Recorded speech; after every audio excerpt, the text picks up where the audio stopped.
becoming much more multilateral than bilateral, that we are now going to turn to a discussion of various bilateral relationships, starting with the United States and China.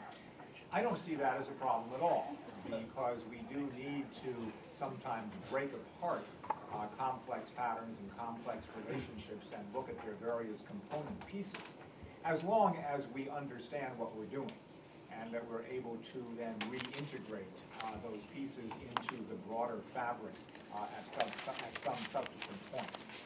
So I wanted to acknowledge, but then the apparent contradiction, but to say it doesn't bother me, and I'm really looking forward to the discussion of the various bilateral relationships on which we'll be focusing for much of the rest of the day. As you know, we'll be starting with the U.S.-China relationship, and we have two paper writers or presenters for us today. John, I forget, is it any particular order, Nisha Showing versus Bob goes first? Or why don't we have me go first? Why don't we have me go first, because he is the guest who has come the farthest. I won't introduce them. Nisha Showing of Fudan University already introduced himself. Bob Sutter of George Washington University. I will be ruthless via the late Steve Jobs. I have programmed my iPhone, and it will make alarming noises, meaning that you have 2 minutes left. So please listen for it, and why don't we start with Shishong. Thank you, Chairman. First of all, I'd like to express my hearty thanks to hosts for inviting me to attend this event. I value this opportunity to renew a friendship and to learn from the conference. And I would like to lay out a 3C perspective to U.S.-China relations: changes, characteristics, and challenges. First, changes. Now here are some highlights. First, mutual contacts and dialogues are now in better shape. Top leaders of China and the United States stay in close touch through a wide range of channels, such as reciprocal visits, meeting on different international occasions, phone calls, and communications. What is significant is that there have been more than 90 dialogues and consultations between the two countries now, almost covering all areas of bilateral relationship. Last year, Dr. Henry Kissinger visited Fudan University. We're old friends, and he had just celebrated his 90th birthday.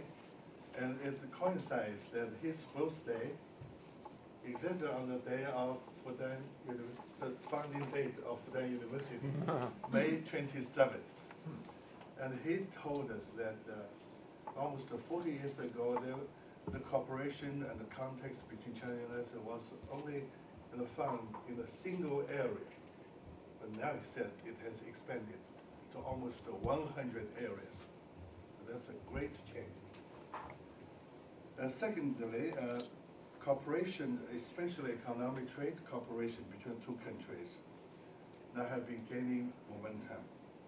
From 1979 to 2013, the trade volume between the two countries skyrocketed by over 200 times, from $2.45 billion in 1979 to over $500 million in 2013. So over 200 times increase. Now China and the United States become each other's second largest trade partner. And both countries benefited a lot from this growing trade and economic relationship. Thirdly, on the whole, I think China and the United States are cooperative on regional and global issues, such as the Korean nuclear issue, the Iranian nuclear issue, anti-international terrorism, climate change, dealing with the international financial crisis, tackling energy problems, and launching rescue operations in the wake of natural disasters or human diseases. Fourthly, another encouraging change in the fast development of between two countries is the growing people-to-people cultural exchanges. The recent high-level people-to-people cultural dialogue between the two countries was successfully held in November last year in Washington, D.C., which gave a new impetus to this important exchange, and I think it helped greatly consolidating the social foundation for a mutual relationship in the days to come. The past 35 years have really helped shape US-China relations with some salient characteristics. First, US-China relations are now strategically oriented. US-China relations is the most important bilateral relationship in the world. Now it has a strategic importance and a global impact.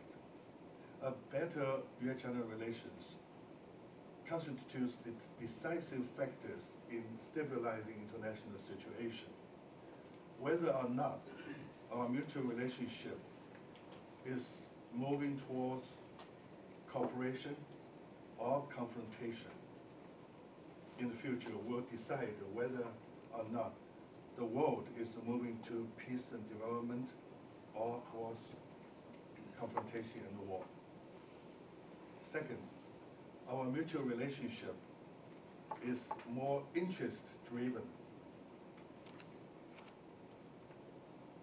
Our mutual relationship has undergone a shift from threat-driven to interest-driven. In an era of growing globalization and interdependence, our mutual relationship should walk out of Cold War inertia, should move from dealing with common threat to seeking common interests. How does China look at its own interests? 5S: survival, sovereignty, stability, security, and status. I think these 5S very well represent China's national interests. My view towards the interest-driven is that, first of all, China and the United States share a lot of common interests, which are further expanding. So first of all, we have common interests to share. Secondly, there exist conflict interests as well. Thirdly, then what's the correct policy for China and the United States? We should seek commonality while retaining our differences. I think this is the right policy. And fourthly, in quite recent years, that our Chinese side, there was a growing emphasis that we should mutually respect core national interests and major concerns. But maybe China overemphasized that the United States should respect our core national interests and major concerns. And in my opinion, that China probably has not paid enough attention to core national interests and the major interests on this side. So to do a good job in this regard, I think really is not an easy job. And now there are some problems in this regard that we should improve. Thirdly, that our mutual relationship is economic focused. In December of 1978, Deng Xiaoping made two major decisions. on the one hand, to decide to establish formal diplomatic relations between China and the United States. Second, to launch reform and open policy. At the very outset, things have been said. While the old strategic foundation for our mutual relationship, that is to deal with the Soviet threat, was being eroded. They have emphasized that we should seek for another good foundation for our mutual relationship. He said, now we have a good foundation, that is the trade and economic relationship. So ever since then, China paid more and more attention to the economic and trade relations in our mutual relationship. They regarded it as a new, very important strategic foundation. Recently, the CPC held its third plenary session of the 18th National Congress in Beijing, and it decided to further deepen China's reform in the future, and to set up a central team called the leading team, and Xi Jinping served as the director. And I believe that this important decision will become a new driving force in further promoting U.S.-China relations in the future. So, very sorry, I have touched already the fourth characteristic, that is U.S.-China relations is domestic related. So, strategic oriented, interest driven, economic focus, and domestic related. I think these are the most important characteristics of U.S.-China relations in the past 30 years. And it will continue to be so, in my opinion. And the 35 years of ups and downs have made China relations more mature. But the maturity has been always accompanied by complexity. China and the United States are facing quite a lot of complicated challenges at present. And I would like to very quickly single out 4 major challenges that China and the United States are facing. Number one, at the bilateral level, 2 T's issue are still posing a challenge to our mutual relationship. 2 T's referring to the Taiwan issue and the Tibet issue. While the Taiwan issue is relatively quiet these days, the Tibet issue made a noise recently. And about a week ago, the President Obama met with the Dalai Lama, and Beijing was very unhappy, and so we all know. So, the 2 issues always, make our mutual relationship a little bit into mutations. So this is still challenging. Second, at the regional level, China and the United States are often caught up with some troubles about how to deal with the thorny regional issues, particularly in the South China Sea and the East China Sea. Recently, there was 3 major concerns. One is China-Japanese relationship over there, the little island, Diaoyu Island. And the second is the North Korean nuclear issue. The third is South China Sea. So all centering about the disputed, the maritime disputes and the other territorial disputes. And there was a growing concern and worry about a likely clash between China and some other country in this area, mostly with Japan. So we should try to avoid. I think this is a challenge to U.S.-China relations. And thirdly, at the multilateral level, China and the United States, the relationship are more and more intertwined with other emerging new triangular relationships, such as China, United States, Russia, China, United States, EU, China, United States, Japan, and China, the United States, and India, and et cetera, et cetera. And I think all those new triangular relationships are very different from those in Cold War period. We need new inventive ideas. We need to overcome or get out of the Cold War schedule. We need a new international spirit to deal with those triangular relationships. That is equality, trust, accommodation, mutual respect, win-win cooperation. You know, to do a good job in this regard really is a hard job. So this is why I appreciate very much the efforts here to sponsor this meeting to deal with United States-China-India relationship. It's a contribution toward this purpose. And lastly, I think the more urgent and serious challenge is that China and the United States are facing a lack of trust. The lack of trust between our two countries poses a new, more serious challenge to us. After September 11th, the United States started a period of strategic readjustment to shift its focus or pivot to Asia, later on renamed as rebalancing Asia. And it's a big coincidence that China in 2002, after 16th National Congress of CPC, started a period of strategic opportunity. And we developed very fast, and we announced that China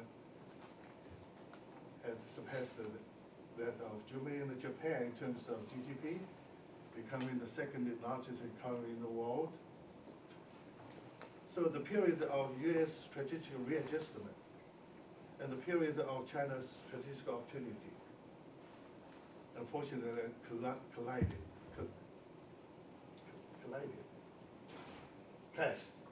clashed in 2010. This collusion ignited waves of strategic suspicion on both sides.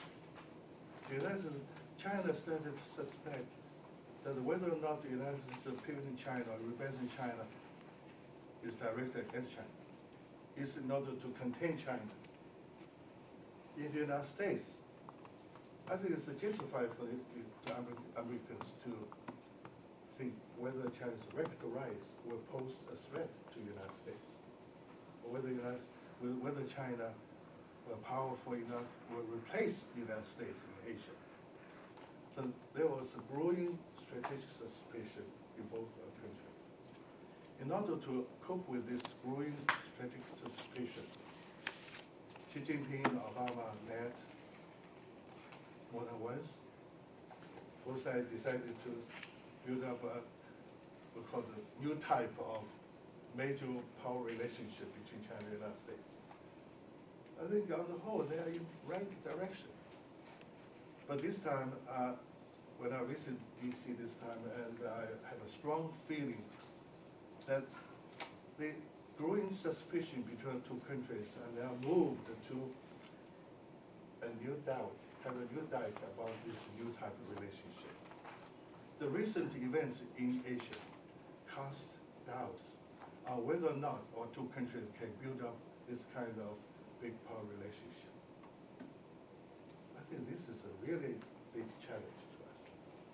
Whether or not we give up new type of big relationship between two countries and backtrack to older pattern of relationship, we call it to fall into Thucydides trap or Westphalia system, and to go back to old days and bring each other back to the tensions of clash and conflict, something like we experienced during the Cold War? Or shall we still continue to step forward, overcome difficulties, overcome suspicions, and step by step build up a new type of relationship based on mutual trust, mutual respect, and the win-win cooperation. So this is a challenge. Then I believe so long as both sides take new efforts to remove suspicion, to increase trust, to manage the control of differences effectively, to seek more commonalities while retaining our differences, to promote contacts and cooperation, and the future, tomorrow of your China relation will be much better. Thank you very much. Thank you very much. Shushong, you gave us a lot to think about and helped us get back on schedule at the same time, because you said a lot of interesting things in a short space of time. So Bob Sutter, over to you. Thank you, Harry, and I heard your alarm go off. It's not too alarming, so I didn't have the klaxon. I got a little scared. I thought some big noise was going on. I changed it this morning out of respect and affection for the two of you. Oh, excellent. Thank you very much. It's wonderful to be here. Thank you very much for those for the organizers. I appreciate being part of this group. And I very much enjoyed following my friend Professor Ni and his, on the whole, quite positive outlook on U.S.-China relations, and I like the opportunity to have to write 9,000 words, and so if you want to know what I'm saying, read the paper. It's a long paper and it covers a lot of ground. And what it tries to do, first it addresses the issue of the framework that I was given and now it's quite complicated after this morning's session, but this idea that powers like the United States and China are strategically challenged, and they tend to be very competitive and could lead to conflict, but economically they're very, it's a glue that keeps them together. And so I address that issue a bit. And then I want to look at the relationship overall, and where the danger is in the relationship, where we're going. And here I think the danger is, from the American point of view, tends to be China's assertiveness along the periphery of China. And so I spent a lot of time looking at that, and the broader idea of is this part of a step toward leadership in Asia and marginalization of the United States? It's looking at power shift, basically, in Asia. Is that happening? And all throughout this, looking at the elements of engagement that prevail in U.S.-China relations, and will they be resilient in dealing with these kinds of challenges? And then at the end, I look at what I see as the real, as more serious, not more serious, but more realistic problems in U.S.-China relations. So the framework first. It's a very good framework,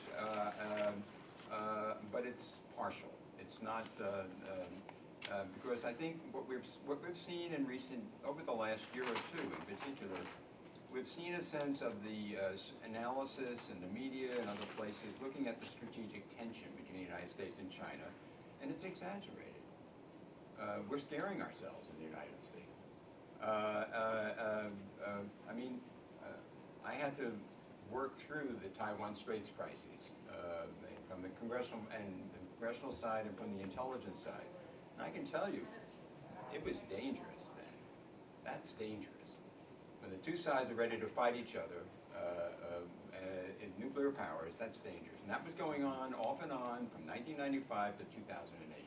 And we seem to have forgotten it. And now we're saying, well, they might fight over these Diaoyu Islands, and the Senkaku Islands. I mean, there is a danger of a clash there. This is not nearly as important. From a practitioner's point of view, this is not nearly as dangerous as that was. And the idea of convergence on economic issues, that glue that keeps us together. If you look at the campaign in the United States in 2012, you'll see that economics are the issues that the American people are worried about, not competition, not security issues with China. They're worried about that too, but the candidates were focused on economic differences. And from the U.S. side, this is more significant politically than the disputes we're having on security side. So the framework doesn't quite work very well, and it's understandable. Don't feel bad. The United States and China had a framework in their relationship. It was contested, but it basically worked until the end of the Soviet Union. And we haven't had a framework since. It doesn't work. People have come up with one framework after another, and there's a dustbin I have in my, I don't really have a dustbin, but there is a dustbin with these frameworks in it. And this is the latest. This is the latest of a whole series of frameworks that we've seen.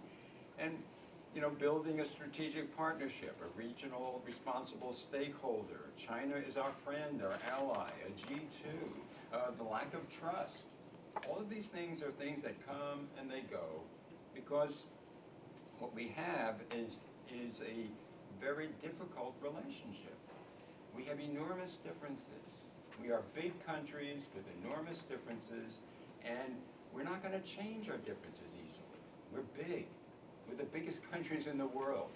And so these differences stay, and they haven't gone away in many respects. And so, however, we cooperate. We work together. And what you've seen over the years is an emerging strategic equilibrium in the U.S.-China relationship based on pragmatism. Why did the U.S. and China get along? Because they have to. And because both sides are influenced by circumstances, and the circumstances drive them to pragmatic cooperation. Now, the circumstances could change, and that's what's worrisome. And so, but it's basically both sides, both leaderships benefit from positive engagement, as Professor Nee pointed out. Both leaderships benefit from that. Both of them are very interdependent, and they both recognize this. And if they hurt the other, they hurt themselves. They recognize that. And both leaderships are very preoccupied with a whole range of other issues, and the last thing they want is a big difficulty with one another. So those circumstances, I think, keep the relationship they still emphasize the positive in their approach to one another. And now, looking out at this situation, the U.S. isn't going to change this. Mr. Obama is not in a position to be tough on China in any significant way. It's the Chinese side that I'm worried about. It's the Chinese side that's more assertive, and it's changed its approach to these maritime issues. In the past, these maritime issues were treated as sensitive issues for China, but they weren't treated in the same way that Taiwan or Tibet or Xinjiang has been treated. Now they are. Now they are just as sensitive as those. And you used to have some debate of labeling them. It doesn't. This is practice. Those countries that infringe on these things will be treated very differently and very harshly from the Chinese point of view. And so this kind of assertiveness has led to a lot of concern in the United States about what to do about this. And is it a reflection of China's calculation that they can push in a way that would be challenging the United States and the region? And there's, of course, as you all know, an awful lot of discussion about the U.S. being in decline and China rising and so forth. And so you have this image of a rising China asserting itself in the key areas that are important to the United States, and the U.S. having to choose what to do here. And you have various commentators. Aaron Freeberg warns, you better get ready to fight. That's what you need to do. Hugh White from Australia says, no, this is the time, you better make a deal at this time. It's an urgent type of thing for the American policymaker, according to these experts. Joseph Nye argues, we're not there yet. Don't worry so much. And my analysis of this, and I've worked on this a long time in other ways, is I agree with Nye. And I try in the paper to show, no, the power shift isn't underway. No, China's not going to really push the United States very hard. Are they going to slice salami? Yes, they're going to slice salami if they can get away with it. But you're dealing with a China that's constrained. And that's what I wanted to talk about. Now, I did this talk, a similar talk, at the Army War College. It was a conference last weekend sponsored by the Pacific Command. So there were 90 China PLA specialists there. And it was really sort of scary to make this thing, to say we're really okay with this type of thing. And I'm not sure they bought it. I think they did. But anyway, I laid out the similar argument to them. And there are three areas where I think China is constrained. And the first is domestic. Now, this is an area where specialists disagree a lot. They can't figure out how much weight to give to all these domestic concerns that China had. But the fact that they have so many domestic concerns suggests that this is an important constraint.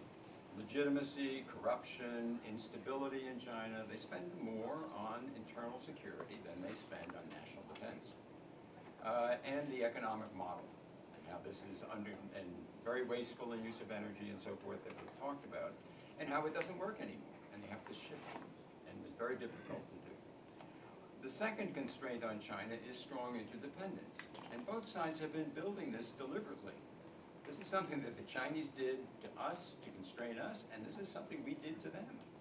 This is what we were weaving the net, according to the Council of Foreign Relations back in the mid-90s. And the Chinese had the same type of approach. So both of these things, I think, are a way to constrain the Chinese leadership to get along with the United States. But the third one, and to be careful in how they deal with their assertiveness on areas of security and sovereignty. But the third one doesn't get quite as much attention. And this one is that China really isn't very secure in the Asia-Pacific. And this, if you look at all these assessments of the China danger, the major studies that have come out, military, they measure military power and different things. They never look at this. They act like China's in some sort of a vacuum, or that China it dominates Asia, which is totally wrong. And so it's important to look at this because just a couple of points. The periphery of Asia is clearly the most important foreign policy area for China.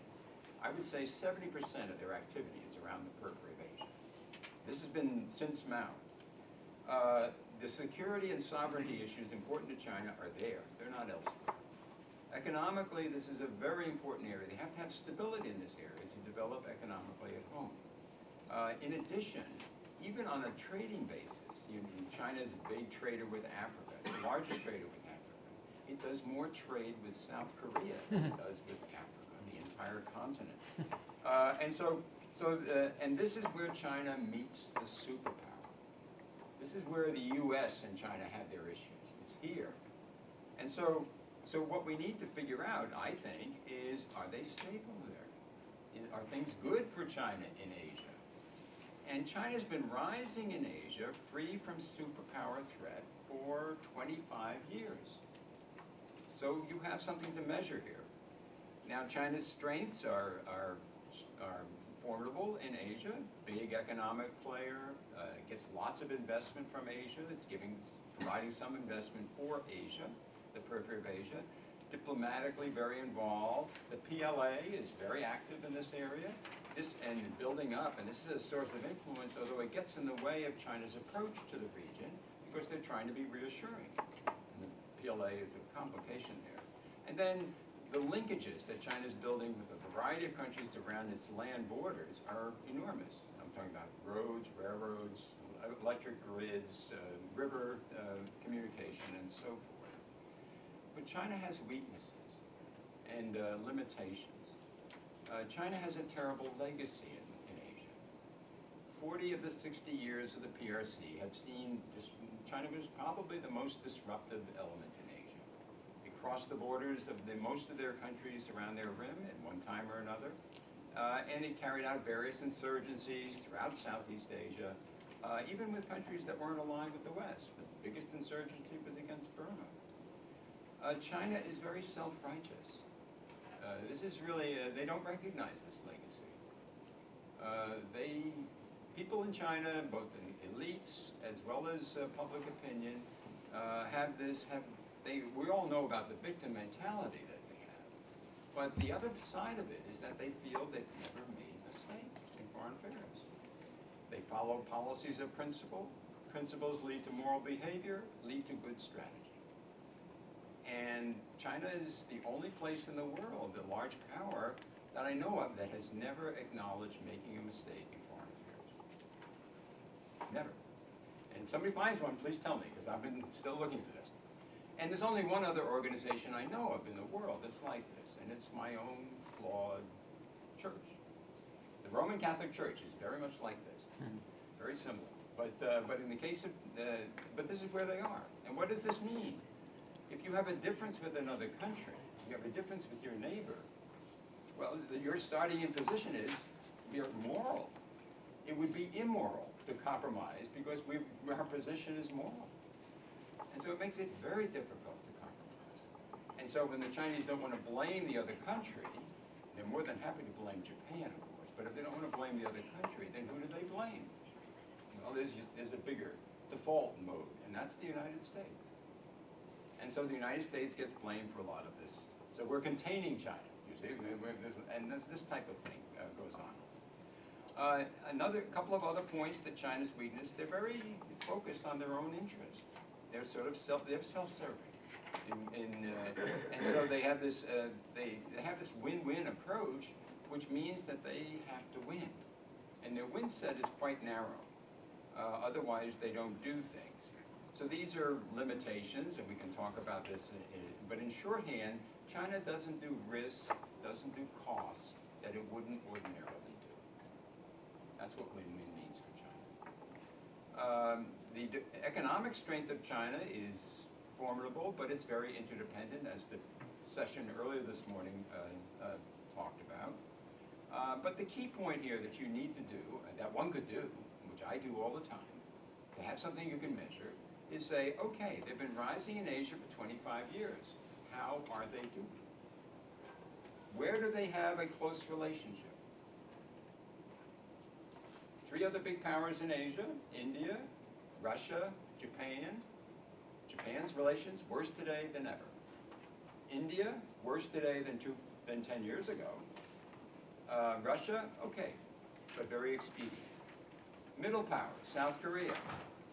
Good. South Korea exports more than 20% of their goods to China, but the relation today is much more wary than it was 10 years ago.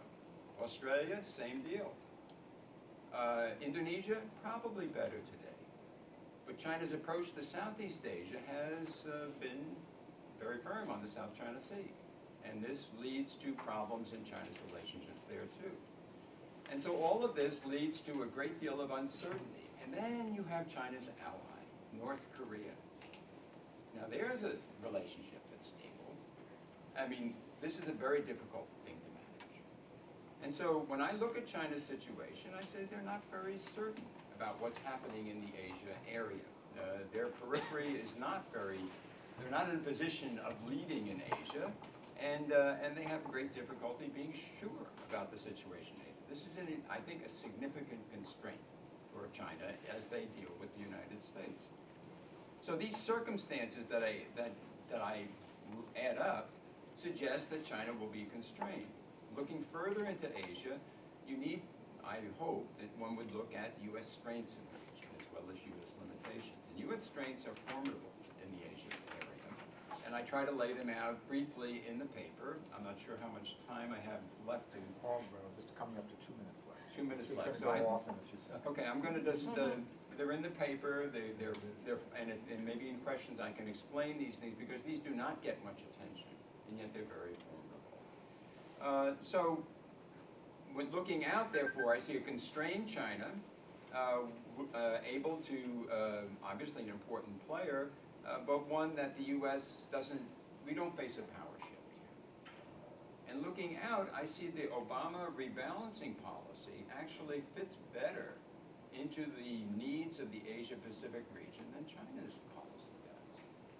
Obama's policy is one of working with these countries in a way that strengthens them and building economic relationships. China's very good at building economic relationships, but it wants things from certain of these countries, and many of them are very sensitive things, like territory. And this is something that's, and they're quite prepared to be coercive about it. And they go beyond the norms of international practice in carrying these things out. So the bottom line here is that we'll find that my view is that the U.S. and China, will continue to get along. China will be assertive in these areas, and there are many other problems in U.S.-China relations. These are very serious problems. How do you deal with this challenge of China being assertive in these peripheral areas? It's hard to deal with. Is it a power shift? No. There are other big areas in U.S.-China relations. The economic relationship is not good. Non-proliferation issues are not good. Human rights are not good. And so, and China is such a cheap rider in international affairs. It won't undertake these risk costs that the U.S. wants other powers to undertake in sustaining the international system. And so these are problems as well. So I think we have some very real issues with China. Big headaches for American policymakers as they go forward. As China rises, it has an impact on the United States. But is there a big danger of conflict here? I don't see it. Strategic conflict? I don't see it. I think China's constrained. They're careful. I don't think they'll confront the United States for the reasons that I laid out. Thank you. Well, thank you very much, Bob. I think we've seen two, not diametrically opposed, but two quite contrasting views of U.S.-China relations. As Bob has said, Nisha Shung is more optimistic, although cautiously so. Bob is somewhat more pessimistic, although, as he just said, in a more limited way, where he foresees, he draws a distinction in his paper between confronting and challenging. He expects that China will challenge the United States in various ways, but not confront it. So two, again, not diametrically opposed, but still quite different views of the current state and present and the future prospects of the relationship. We now are fortunate to have a commentator who will pull this all together and help us sort out these differences. And so we turn to Liu Guanyi, who has 12 minutes. Again, my little alarm will go off after 10. We may have 2 more to go. Great, thank you. Well, after I cannot feel even more pressure to give my comments now. I feel very honored to be here and listen to the world-class Chinese specialists to give us different perspectives regarding the Sino-American relations. So basically, I feel quite optimistic that, listening to Professor's presentation. I think I would say that bilaterally, I can see that there are more optimistic, views that both the U.S. and China want to engage to continue the engagement policies. And I think that they have done that after the 2010, 2012, a series of strategic rivalry. You can see that President Xi Jinping and President Obama both to meet during the 2013 summit in California. They try to reinsure their engagement policy. And I think both sides recognize that they have this kind of mutual interest to stabilize the global trade and also environment. At the same time, they realize that the reality is that no country will be able to take over or compare the other side. There's no way one can dominate the other side. Another thing I think that both professors point out very important things about the economic interdependence still provide a very important factor that to stabilize this kind of thing and to de-escalate the strategic rivalry. Another thing I think is very important, they both agree that for China, the top leadership concerned about the domestic issues, like the development and also reform. And also it's very important that there are domestic and economic constraints on China's side regarding that, how China is going to manage the domestic issue. I think the very important, Professor Sutton mentioned about China's insecure position in Asia. China is surrounded by 20 countries, 14 on the territorial side, the continental side, and another 6 during the maritime area. So you can see that China is very kind of constrained by the surrounding areas of the country. So China will feel the cost, both sides, to have the direct confrontation with each other.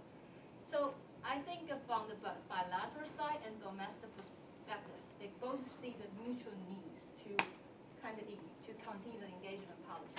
However, I think it's very interesting. Both the strategy to each side is very engaged, and they try to engage all the countries. But if we look at that, the multilateral side, their policy to manage about the Asia Pacific, it's not quite. I feel that the major challenges that from both Professor Xi and Professor South is that there are problems in Asia Pacific. I think Professor Xi mentioned about the problem for China to manage all these territorial issues and how China should find a new way to manage with the relationship with new country, because now China's trade relations has been expanding. There are different interests and different ways to manage their relationship with India, EU, and maybe the Latin American country and the African country. So I think it's very interesting, but I think I can sense that the China's uncertainty being in East Asia and Asia Pacific, and I don't feel that maybe, I'm not sure if China has this coming out strategy, how to do it, or it's still in the search, for that purpose. And at the same time, I think Professor Sutter mentioned that the second strategy, based on, the Obama administration in the second term, is the rebalancing act. And I think Professor Sutter feel like the major reason for the successful launch of the rebalancing act is not how powerful the U.S. could be now. Actually, it's that somehow it's based on the kind of like conflicting approach proposed by China that may alienate some kind of, some countries there. I think he pointed out certain issue here is that China is still selective and have a limited commitments to provide a free trade and also this kind of public goods, financial infrastructure. And China has a very ambiguous attitude toward the nuclear proliferation and its continuous support of Northeast Asia. And another issue is that I think it's very important is that in the domestic level, the rising patriotic and the nationalistic rhetoric, the Chinese stance of exceptionalism or kind of self-righteousness of its foreign policy and the elite and the public opinion may pose some constraint for the leadership or some uncertainties. I'm not quite sure. I think I would propose that question. And also, I think that all these things actually give the U.S. more advantage because many Asian countries see the U.S. as still more credible leader to provide the stability, growth, and to preserve their identity. And the Obama administration now come out with a more consultative approach to engage the Asia Pacific countries. Okay, this is what I get. I can see that for both sides, they have this kind of goodwill to continue their cooperation. But I really feel that what's going on here is that the territory issues, and it's not really manage an issue, it's how to manage their relationship with other countries in Asia. I think it's very interesting here. So I would propose the questions from three levels. I think today a lot of people concerned about the China's foreign policy from the domestic level. So I will start with the domestic level issues. And you feel free to answer the questions of both professors, but I think I would ask the first two domestic level questions to Professor Sutter, but Professor Xi, please feel free to make a comment on these two. So I think the first one is that, given that there are conflicting patterns of the Chinese policy toward nearby Asia countries, so what causes China's behavior to kind of back and forth? Is there any structure or reason that may make China become more and more assertive? Like given that China has more power or more confidence? Or there could be just like kind of periodical issue, like during the leadership transaction. Because I think in 1979, 1995, 1996, we'll always see China become more assertive on military involvement. It would all come during the leadership transaction. So now, like 2010, 2012, Xi Jinping's new transition messed up with the Bo Xilai's, this kind of disturbance. So is it that kind of structural reason, or is it like kind of just goes to like periodical reason? So there's nothing to worry about China. It's a back and forth. The second domestic issue is that, given given that a lot of people worry about the significant meltdown of China's economy over the next 2 years, so perhaps because the debt crisis, so that would impact the stability and legitimacy of the Communist Party. And how would this affect their foreign policy? Also, what kind of role of the nationalist policy, this kind of rising patriotical feeling may come to play to this scenario? I think there are still debates that how patriotical those like public opinion could be. There are still debates about that. So these are for two questions for domestic level. We can see how the future could be lead to more stability or it could be more problem. The second level I would see for the bilateral strategy to a broader East Asia. One is that would you feel that the TPP and the rebalancing acts or the initiatives, do you feel that you would caution that kind of U.S. policy may actually exacerbate China's sense of insecurity in the region, and also it could possibly embolden certain partner nations that might increasingly the likelihood that either side would take a more radical action. The reason I want to ask because we cannot let this kind of strategic rivalry goes on, and that will increase the distrust because they are dangerous. So how would you feel about this new rebalancing act?